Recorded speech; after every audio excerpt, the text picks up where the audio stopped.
And welcome to This Week in Hospitality Marketing, live show number 517. I am your host. For those in the U.S., happy July 4th.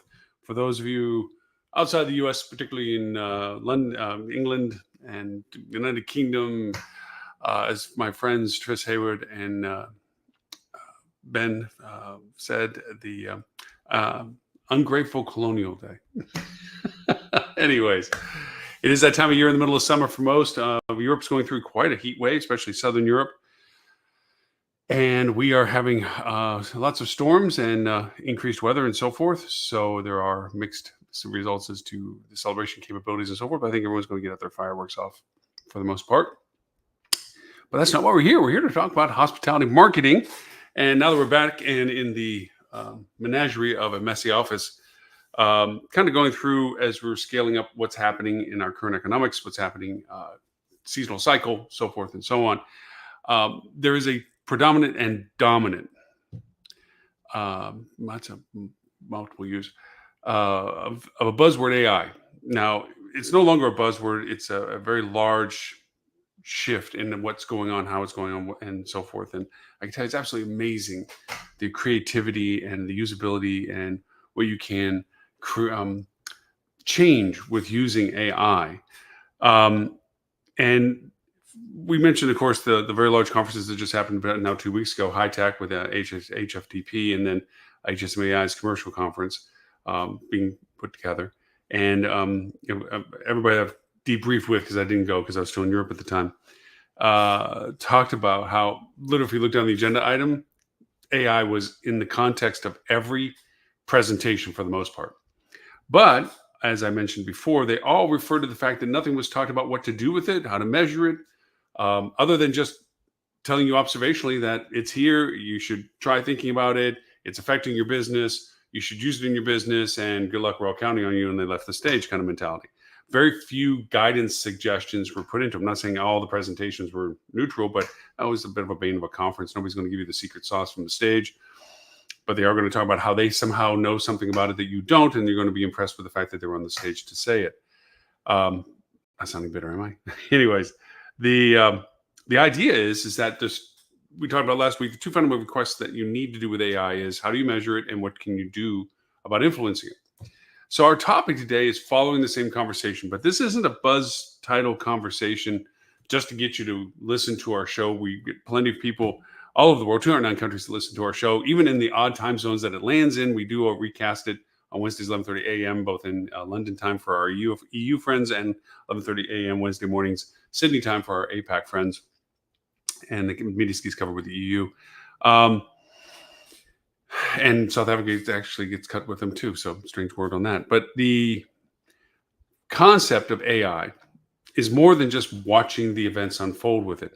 Sadly, most of the interpretation of AI is in two categories. One, how do you internalize it into your business and use it?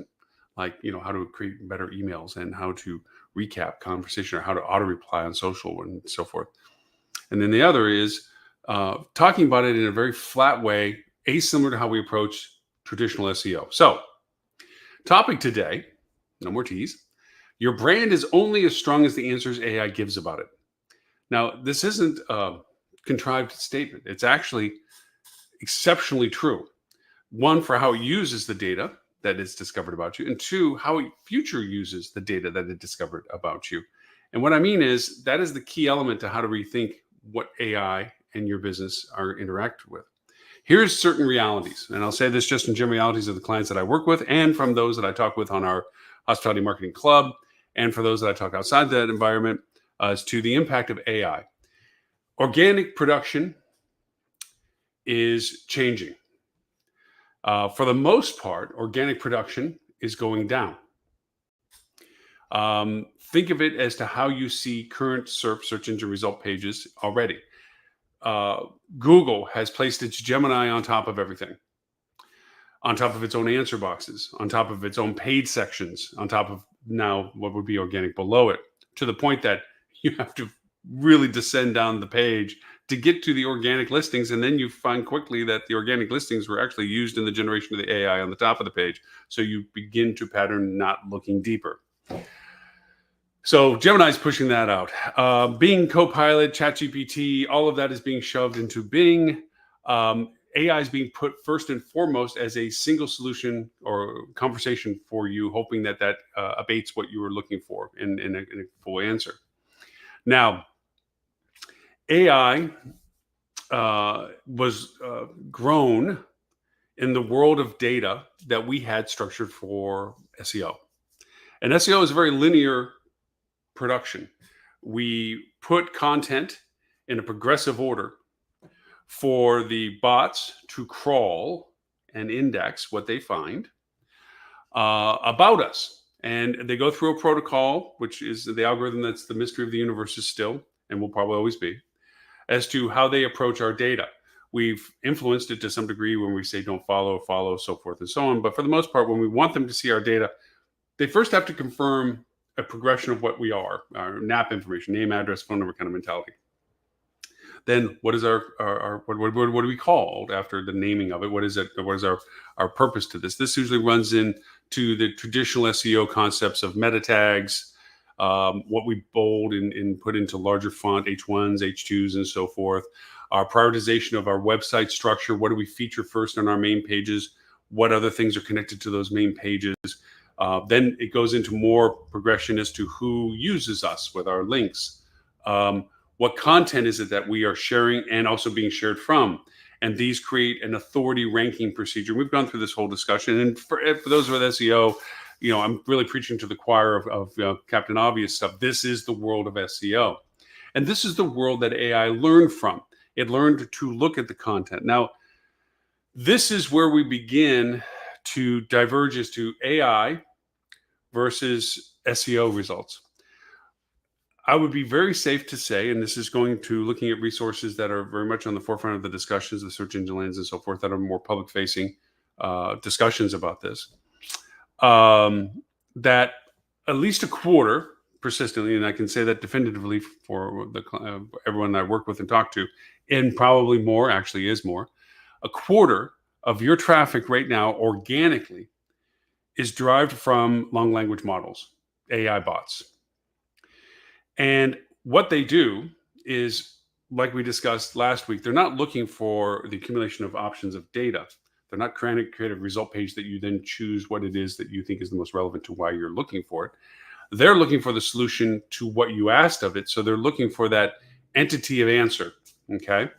Now, they don't go and look all the way through before coming back with what they learned. They look all the way through to find the information that they need to go back and answer the solution. And they go through a verification process. They don't go through a hallucination potentially, which is making up data just to satisfy the query. We've had that discussion last week, actually. So they only go as far as they need to. They only penetrate into the data that they need to.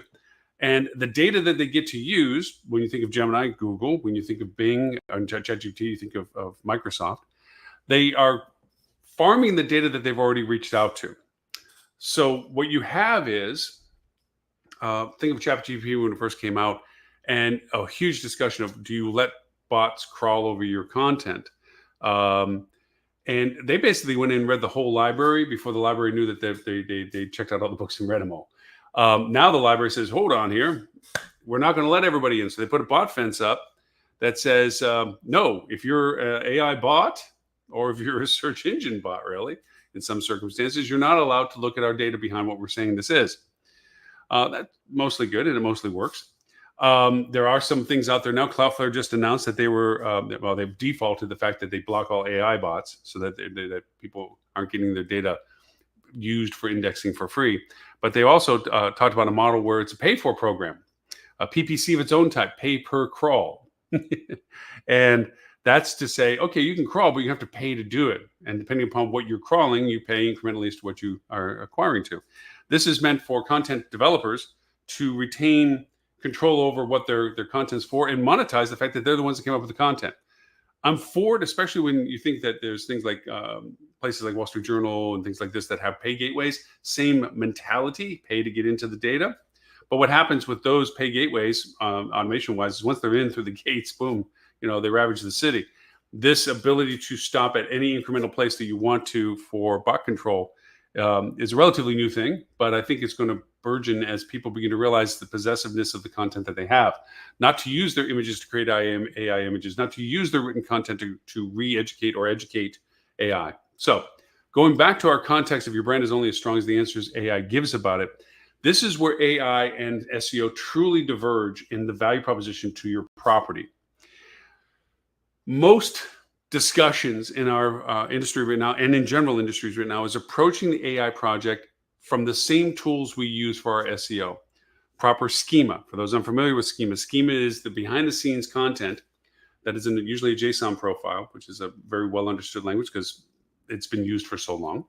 That basically breaks down your data into a readable data. So, for instance, if you had the statement, Lauren Gregg, Cape Coral, Florida, it would change it into JSON of name, Lauren Gregg, city, Cape Coral, state, Florida. And that's the identifier categorization that it would use in reference to it. For your hotel, it would be, name of your hotel, address, hotel, phone number, hotel. It identifies, say, this is our phone number. It says phone number. So it doesn't have to interpret what those series of numbers may be. That's what JSON really does. That's what schema does in identifying the categorization and identification of data behind the scenes of what it looks like and what the user sees in the front end of this. Now, a lot of these bots don't look at what the user experience has. They look at this information. They see the image and they see the tag on the image. This image, we've described it as being a beautiful beach scene with two people walking, whatever, or this is the entrance to our hotel, or whatever we phrased it. And that's what the bot sees. It doesn't go on the front of your website and see the picture. It knows the picture's there and what you've said it is. Some advanced things like obviously Google and so forth will go look at the picture, and they have ways of now algorithmically looking at a picture and seeing what the picture has in it, that there is a beach or there is a building or whatever. So the advanced algorithms do that. But for most cases, bots are going to read what you tell it to read. And that's how they understand what your website does.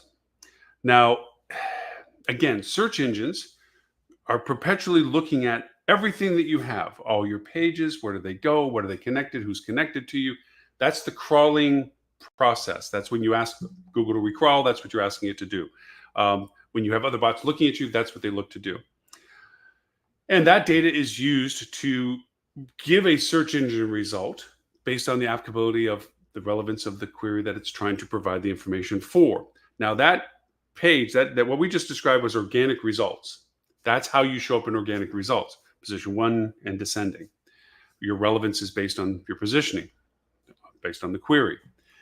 We know above that is the paid for that says, hey, guys, look, I'm willing to pay to be ahead of anything else below me, okay, position bidding, or whether just bidding for price and whatever have you. I want to be showing up that when you're looking for this, I want to be in front of you because I'm not going to show up in the organic results well, or I want to show up better than the best in organic results, so I'm going to pay for positioning. That's the paid section, okay? And then above that, we now have all Google stuff. Mostly the answer box, which is, hey, if you've asked this question, these are other questions that might be related to what you're asking, and here's the other answers to it. And we have the ability to be the resource for those answers. And we talked about that at great length about how to become better at being those resources. That's also SEO optimization. Now, above that, as I mentioned at the beginning, is our AI results, which usually garners most of what it says from the strong organics, okay? But what most people don't realize also is that there's a bias to it. And Google may say, and Bing may say that they filter out any predication value for paid placements, but that's questionable. I would at least question it. But they will taper in all the positionings that people are trying to be in. So they feel, if you think about it in the algorithmic sense, that if you're willing to pay to be in this topic, there must be something about what you're doing that is relevant. So we're going to go look at it. And that's what they do. They see why you're trying to be in this space. And if there's a value proposition to what you're saying, and it merits through authority or authenticity, verification, or whatever, it will get brought into the context of what it creates as a result. That's the AI influence that we're not accounting for, is this biased data. Another great example is the places like TripAdvisor for our industry. We know and have known, TripAdvisor sold their soul to the devil, that no longer is it the best hotel for what you're looking for shows up at the top based on its rankings. No, the top hotel shows up because somebody was willing to pay to be the top hotel.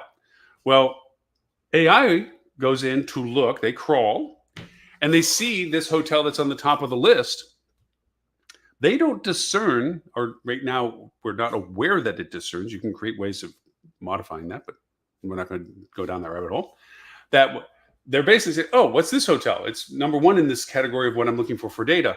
And they look at it, and they may take some of that as a biasness of taking the data from that hotel when it doesn't merit being a number one for its ranking. It merits being number one because it paid to be there. And the actual merited number one hotel has to now compete with the data to the paid positioning. That biased data pull, we're in the Wild West right now. That's a thing. That's actually happening in how AI creates its results that you're using, its solution. So traditional SEO is creating this muddied water of AI relevance. But here's the real catch to this. AI didn't stop learning. AI learns from what it learned before. If you may remember back when we first started getting exposed to ChatGPT, November year before, and it grew quickly, and then there was an announcement of now ChatGPT can remember your previous prompt in continuance of you asking, which was like, oh, this is great. So I don't have to keep repeating myself and then adding the extra part that I wanted to. I get to go over and just continue asking questions about what I started asking questions about. But that also was the hairbringer to the fact that it learned from what you did before to use it going forward. That self-learning is creating a massive amount of clutter. Even as AI gets better, and maybe it degrades the value of a paid positioning content compared to the legitimacy content I just mentioned, that progression still now has to wade through the previous time when it didn't.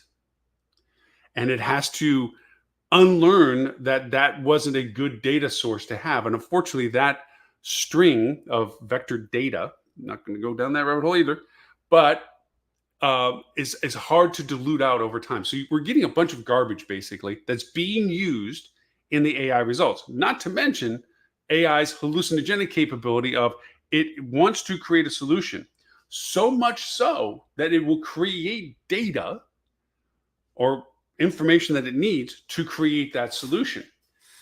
The programs that you can put into bots, and you put into what's called RAGs, which again, not to go down that rabbit hole, are meant to help dehallucinate some of that content.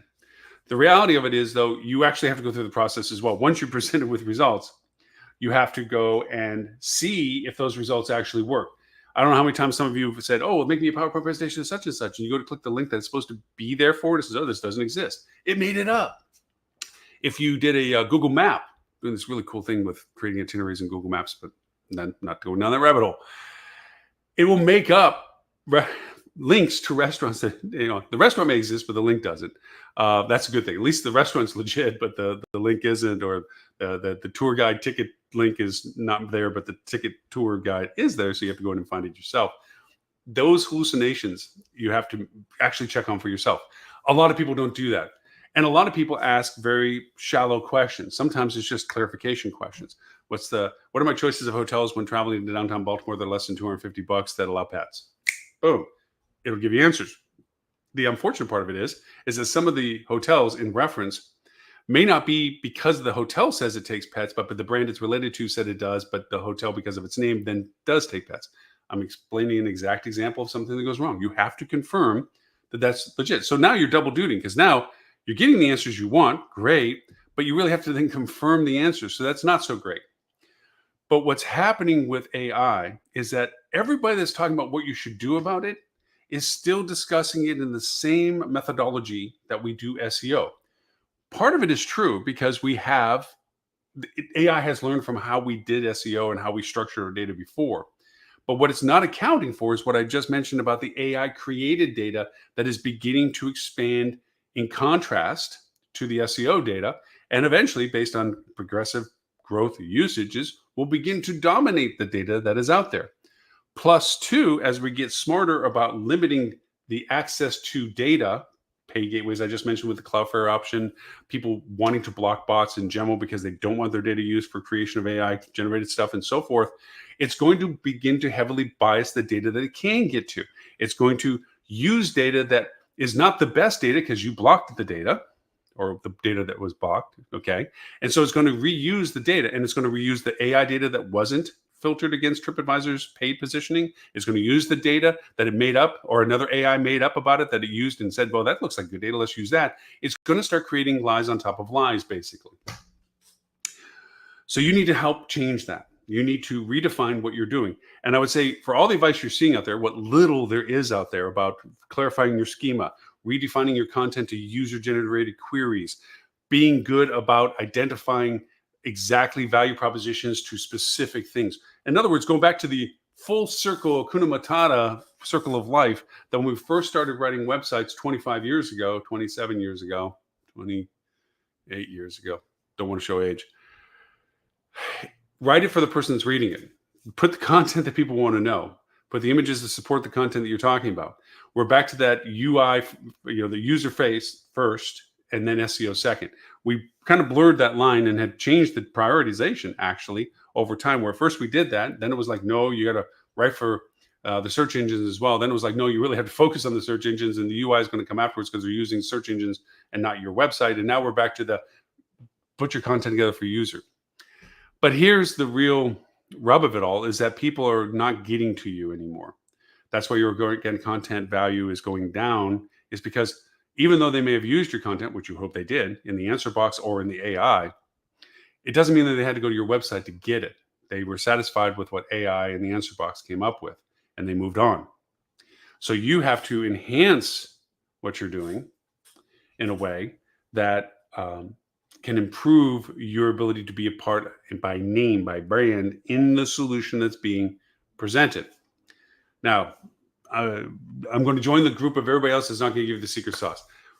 We have worked, and it's amazing. It goes back to the old Wild West mentality of how straightforward some of these solutions can be at the time. But there are ways to do things. First, you have to understand that you have to be able to measure what you're trying to do. And a lot of agencies are caught flat-footed. They're happy that their clients are satisfied, that they said, well, this AI stuff is important. It's out there. There's no thing that we're doing directly, but we're keeping a close eye on GEO, which is not really a good acronym because we already use GEO for something else, but AIO, which is the one I like better, artificial intelligence optimization. I don't like LMMS. It's too long. And plus also long language models is a derivative of what you can do. So I'm sticking with AIO as my favorite acronym for what we're talking about. AI schema is what I bought into and follow along with, kind of thing. So that you should do in the context of it. But showing my geekiness on this, in Star Trek: The Wrath of Khan, when Khan and Kirk were fighting in the nebula, and I've used this analogy before, Spock leans over to Kirk and says, he's a brilliant tactician, but he's 20th century two-dimensional thinking. That's what you're seeing in market right now for those that are sharing things like do your schema, do your content generation, your user engagement, so forth, stuff. They're still thinking of the AI solution in two-dimensional ways. They're still thinking of it in the traditional SEO formatting of, well, let's clarify our content now to be more specific to what AI would be looking for. It's valid. It really is. But it's incomplete, which it also is. There are so many other things that you need to be doing specifically and things that you can be doing technically. I'm so happy with that. I get a little grin because it's working. What we put together is so cool working. So, but again, you have to first start with the idea that you have to first measure what is currently happening and how you're being displayed or what you're being displayed for. And that's a moving target. That's also why you're riding the back of a horse, blindfolded, facing backwards, trying to shoot over your shoulder. It's really a hard target to hit because it's an arbitrary measurement scale. It's not like we're used to an SEO that says, here's total traffic, here's conversions of traffic, watch the funnel. We were ingrained with this process. It's not that anymore. Because one of the fundamental things of how AI is engaging with us is that it's rewriting what it knows about us every time it sees us.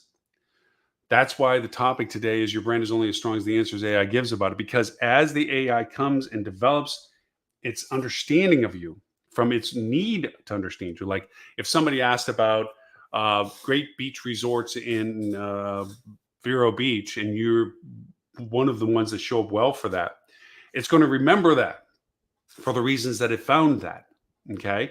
And then that data is going to be used by it again. Remember that whole remembrance thing of prompts where it's like it learned from what it asked, it kept track of what you asked before so it can do more from what if you ask another question about it. That's what it's doing to itself. It's educating itself and saying, last time I asked about beach resorts in Vero, this one was relevant for the answer that I needed for it. And it's being asked again. So let me use that data again. It's lazy, truly lazy. Instead of doing all the data and coming back from that review of all the data, it goes far enough in data to get what it needs to go back and fix it or to create the solution. It's kind of like saying, your room's a mess and the bed's not even clean. So what you do to quote clean the room is you just made the bed, but the rest of the room's still a mess. It only did enough to recognize what you asked it to do. Well, I made the bed, so the room's clean, right? No, I was just using it as an example of the whole room, but you know, it was an incomplete thing. The complete thing was to go in and clean the whole room. That's what AI does with your data. It goes as far as it needs to get the data that it needs for what it's chasing down for its solution that it needs to provide. And it's going to remember that the next time it gets used again by whomever and also whoever else has a similar query. It's learning itself. It just doesn't sit on your computer. It goes back to what it learned about how it answered the question. It's a progressive thing. And I say that firsthand from doing things with AI agent development and the RAGs, the RAGs, that you have to basically show the failure points to create the loops to negate the failure points so that it doesn't create an error loop again. It literally, that's how the process of its discovery use is. So it is learning at a scale that's massive. Because think of the hundreds of thousands, millions of people that are engaging with AIs. Remember going back to the original point I made about 25% of my current business volume right now is related to AI, and I say it's even more than that. That's what's happening in that segment. And in that segment of growth that it's doing, we're living with two different environments of organic data. SEO, the way we've done it and known it, AI having learned from it and developing its own knowledge base in contrast to it. And yet the only solution that's being presented in market right now is the old way of doing SEO. No one's looking at how do I affect the AI content that is beginning to get identified with me. And it's amazing the things that influence it. Another big grin. It's amazing how you can influence it. Another big grin. And it's amazing how you have to redefine your concept of tracking what it's doing. Another big grin. That's the fundamental process that has to go on. The really fun part of all this for me is I'm not an anti-brand person. As a matter of fact, I work with brands pretty much all the time, and they're some of my nicest clients and best clients and everything else about it kind of thing. And we're creating solutions that work for brands as well, which is also really crazy in concept and reality. But this is a huge time for smaller operations because what AI is doing and how much it's doing and what it's producing and how it gets used and what you can do about it and so forth is much more of a nimble response. We always talked about independent hotels and so forth, that one of the big advantages of independent hotels compared to their branded brothers is they get to change easier and quicker. Brand doesn't. Brand's that big giant ship, Titanic, sees the iceberg. It's going to take a lot before it misses the iceberg. Meanwhile, independent hotels and a little, speedboat sees the iceberg. They're not even a worry. They're already changed course and out of its way long before it ever happened. AI is in that realm back in the day, back when we talked about independent hotels being that nimble, creative, variable growth kind of thing. It is so amazing how much and what you can do. Even the very platform that you built your website on makes a difference as to what you can do faster. It's not that you can't do something, you can do it faster based on certain platforms. WordPress. Anyways, so the idea is don't look at your traditional solutions as the only solution. It's not discounting what everybody's telling you. Everybody's throwing up webinars and how-tos and selling you books to do it or whatever. I have the secret to AI. I feel like we have great solutions for what currently we're available to do now, and they're making very good effect, and they're doing great things, and it's looking like it's building on what we know its impact is. That's all cool. I love the fact that we have an avenue of success. The reality of it is, as we've learned historically, as this chain it continues on, it begins to morph. 6 months ago, we weren't talking about blocking AI bots. Most people didn't even know AIs had different bots. or what their names were. And now we're seeing that, a lot of new AI bots are looking to go hit data, and the data saying, I don't recognize your name. I'm okay with ChatGTP coming over here, but your ABC bot, don't know who ABC bot is. Go out of here. They have line identifier filters now that allow certain ones to go through that they know get used for the categorizations of what they want, and they want to maintain those relationships. New ones get blocked. Those new ones have limited data in comparison. So because of that, they have different results, but they're creating the results they find to be used by themselves later. So they're actually creating their own loop, and then they're making their data discoverable to the bigger bots that may have more access, and it's tainting or influencing the data that they're using. So it's not as if you're blocking a door, you're just creating water that will find another way to creep in. Again, don't want to go down the rabbit hole of those kind of conversations, but we've had those kind of fun conversations on Hospitality Marketing Club with my friends, cohorts, and so forth, clients, because we're looking at this as like not just what can I do to use AI to make cute pictures for my ads, or make an ad, or make a funny video, or write a blog that nobody reads, or reply to emails automated wise, or reply to social replies and thinking that's a real person. That's helpful, but it's not the function. And most of the answers you get from people is like, this is how you make emails, how to make cold calls. Yes, it does all those things. But people are quickly making the division between what's not real and what is real. And right now the preference is real. I kind of equate it to conversations or books related to the Industrial Revolution, the change. People really downplayed the value of home handcrafted things because of the inconsistency of its production. And the industry was, we standardize. Every unit is the same unit from before, and every quality is going to be the same, design is going to be the same. And now we're looking at it like, I like handcrafted more than manufactured. So there's always arcs to everything. And right now, I think some people are like, they appreciate the AI's ability to do what it does, and the ability to create consistent. Well, it doesn't always get consistent, but its ability to create persistent results. But they're beginning to appreciate the human aspect of content generation. I can make a picture look like Van Gogh painted it, but I still want Van Gogh's picture. The originals and what it does is way better and much more thoughtful and connected to me than the ability for me to generate something that visually looks similar. But I know that this one is different than that one. That's what we're in right now. And I think you're going to find that some brands are going to go and pick a side. Some brands are going to look for the efficiency values and the ability to use AI to augment everything that they do at a lower cost. And then you're going to see other brands go the other which way, which is go for the authenticity factor. We're not making AI generated content. We're not making AI images. We're the real deal. Anything you see is because a human did it or touched it. And I think you're going to see this split that's going to happen to all of this. So, one last point I wanted to make about my conversations that is an insightful one, just to kind of lead breadcrumbs to some ideas for you to think. The whole purpose of the show is for you to think of things. I do often talk about solutions directly, and kind of like in my attitude of if you learned it from me and you found that missing piece to your puzzle, great, I'm hiding in the wide open field. But by the same token, there's some things that what I'm doing right now with AI and so forth that I feel that if I just begin to talk how it's being done, everyone's going to eventually discover it. It's not some trademark patented secretive only I can do it kind of thing aspect of it. But I do want to get the benefit to the people that I work with and shared with and are working with this kind of stuff, the benefit of the value of having found it first. And I feel that we are in that position that we found it first. This is not a self-tote. I'm not pitching business or anything like this. I feel happy when you feel that satisfaction of solution. That's what I'm feeling right now about how this is all working and what you can do with it and so forth. But one thing to consider as a breadcrumb of ideas to this is that everyone's looking to translate their traditional SEO strategies to being that answer that people envision the AI is giving. When you ask about better hotels, best hotels, whatever it is, you want to be that hotel or that restaurant or whatever.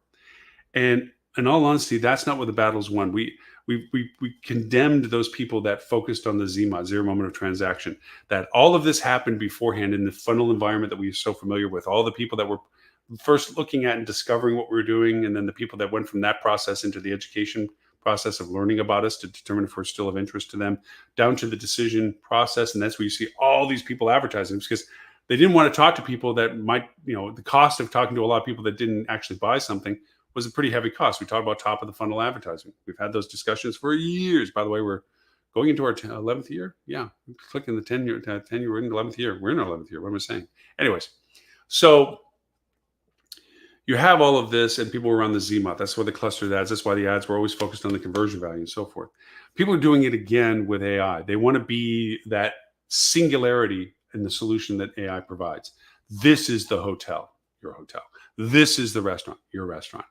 That's not it, because you can't do that with AI. AI is tailoring its previous history of its user, which search engines, to be fair, had done for a long time now. They're tailoring your previous search history to what they gives you as answers. It customizes it, obviously, and algorithms we know exist in all the other engines, including all the other platforms like Facebook and everything else, the custom algorithms and so forth. But the value of what you can do for yourself is residing in what I call their wake. Be the content that's used for the diversity that you want to be associated with, so that as the solutions get provided by AI, you may not be that singularity, because the solution may not be a single answer. The solutions can be a cluster of things saying, well, there's 5 hotels that are wonderful selections to this, this is this one, this is this one, this is this one. Just look at your long language models. You look at Llama, you look at Claude, you look at Perplexity. They all categorize how they give the results differently. Actually, Perplexity is preferred by some because it does tend to bullet point stuff out.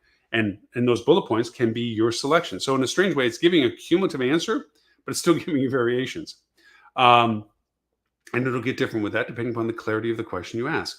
We quickly learned with AI that it's not a single question, single answer. We're not a genie in the bottle. You have to clarify what it is you're looking for. You may begin the context of the query, see what it says back, and then re-clarify based on what the result was, a follow-up to what it was. I remember back 2 years ago talking about the transition of AI will be when it begins to query back what you're asking for, because then that's truly when it's artificial intelligence, when it's asking for clarifications. It's not relying upon its understanding what you asked. It's relying upon your explanation of what you're asking for. Key element difference. So being in the wake of the content means that you progressively become more and more valuable as AI answers, solves what it's being used for. So you progressively become a part of a larger database that gets used not just by the platform that you're using it, but for the platforms that have access to the content that it's developing and so forth. And depending upon the biasness of the content that it's using or its access to data that it can use, it becomes higher and higher value. So the more you engage with the AI about what you are and gets used more by how you ask, the more you will begin to be a part of persistent solutions. Not the single solution that you're striving for, not the ZMOT. I got that transaction. No, this isn't a market of one. This is a market of many. How well can I become the top of the crest of the wave that's coming into the shore for the surfer to ride? I want to be in the constant edge of what is a part of the solutions that I'm related to, not going for that win the battle, lose the war mentality. Okay, which is the strategy that right now. That's the strategy of SEO. Win every single search. Win that individual search that I can show up so relevant that I'm in a part of the answer. That is not the strategy that you need to adopt. You need to adopt being in the wake of the solutions that are being offered, because the diversity of the offerings, you can't. And I learned this directly from trying to track AI. It's not the way we track SEO and organic traffic. The way you track AI is much different. And it is a lot of what you look. It's like quantum physics. Let's go in a total geek mode. It's like quantum physics. It only happens if it's if there's an observer. Anything can be there, plus, negative, combination of both, but nothing's there until it's observed. That's what AI is a lot like, in the sense that you are out there until it gets defined as to what you need to be used for. And that can't be a way. Our measurement isn't about volume. Our measurement is about preciseness. When you track AI, it's about, are you being seen for what you say you're seen for in the context of the queries that your data comes through with? It's the best breadcrumb I can give, I guess, on that one. And that's how you measure metrics with it to your degree. And there'll be better ways as they grow and the maturation of the tools that are out there now begin to develop. That'll grow, okay? And I'm sure the platforms are going to begin to find their ways of monetizing that. But the other is in the process of being in the wake of the content, your relevancy continues to grow as AI begins to use more and more of what it found about you. It didn't use all your data.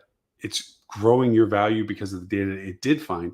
And then as you constantly, continuously improve that data to it, again, smiley face for how to figure it out, it's going to continue to improve its value proposition. And you do begin to be a part of persistency of the solutions that are relevant to you.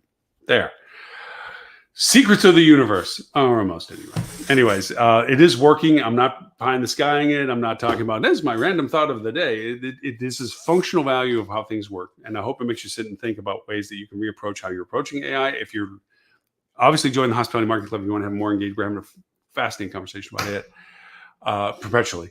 And we all have our different perspectives of view, but we have some unanimity on some of the perspectives of this and so forth. And people are also seeing aspects of this that are working well and what have you. So it's a thing to pursue.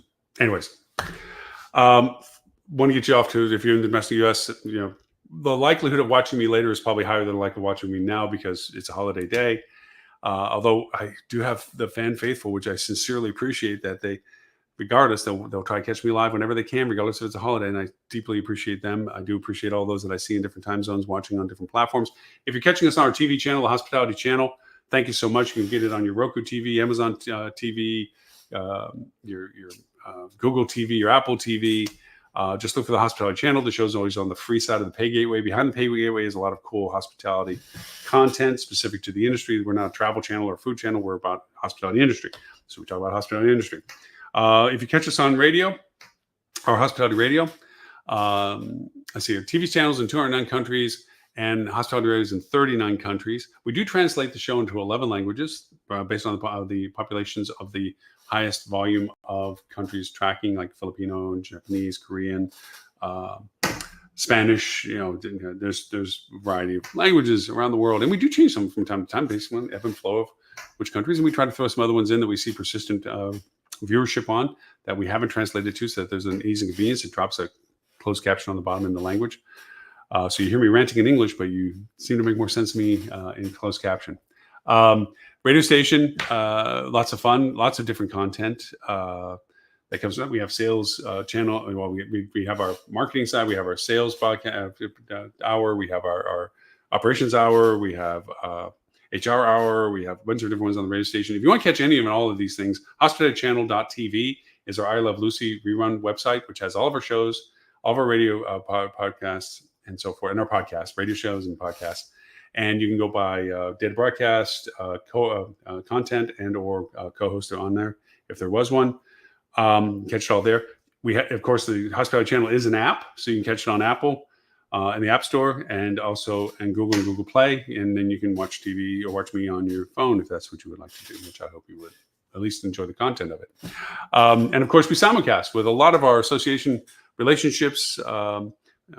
And also corporate relationships and private relationships and brand relationships. They simulcast the show, and we're on Facebook, LinkedIn, YouTube. We're on Twitch for those that use Twitch as a medium for media. We're off X just for a lot of reasons.